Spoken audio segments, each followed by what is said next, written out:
OPS முன்னாடி 10 பேர் போனாலும் அந்த 10 பேர் போகிறது அதிமுகவுடைய ஆட்கள் தான். சரிதானா? பிறவியில் திமுகவா இல்லையே. இத்தனை ஆண்டு காலம் அதிமுக ஓட்டு போட்டவங்க உங்களை விட்டு போகிறாங்கன்னா அந்த 10 ஓட்டு உங்களுக்கு வேணாமா? ஸோ அந்த வகையில் அந்த 10 திமுகவுக்கு வர்றது திமுகவுக்கு பலம் தான். இன்னும் அந்த சமுதாயத்தில் ஓபிஎஸ் மேலே ஒரு மரியாதை உண்டு.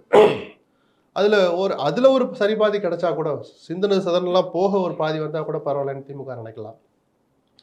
திமுக பார்வையில் நல்லது தான். ஆனால் அதில் திமுகவினர் மத்தியில் உள்ள ஒரு இன்னொரு கருத்தையும் நம்ம சொல்லி ஆகணும். இப்படி வர்றவங்களெல்லாம் சேர்த்துட்டு இருந்தீங்கன்னா அப்புறம் நாங்கள்லாம் என்ன, போடி ஒன்றியச்சாளருக்கும் போடி நகரச்சாளருக்கும் ஒரு ஆசை இருக்கும்ல, நம்ம திருப்பி நிற்கணும். 2 தடவை தோல்வி தழுவிய ஒரு முறை வெற்றி பெற்ற லக்ஷ்மணனுக்கு ஒரு ஆசை இருக்கும்ல, அந்த தொகுதி முன்னாள் எம்எல்ஏக்கு இந்த தடவை சீட்டு கிடைக்கணும்னு ரொம்ப இதாக எதிர்பார்த்துட்டு இருந்திருப்பார்.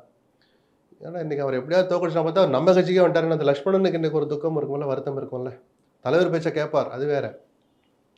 இந்த மாதிரி சேர்க்கிறவங்கள ஒருத்தர் ஆலங்குளத்திலேயோ ஒருத்த நாட்டிலேயோ அந்த தொகுதி திமுக காரங்களுக்கு ஒரு எதிர்பார்ப்பு இருந்திருக்கும்ல.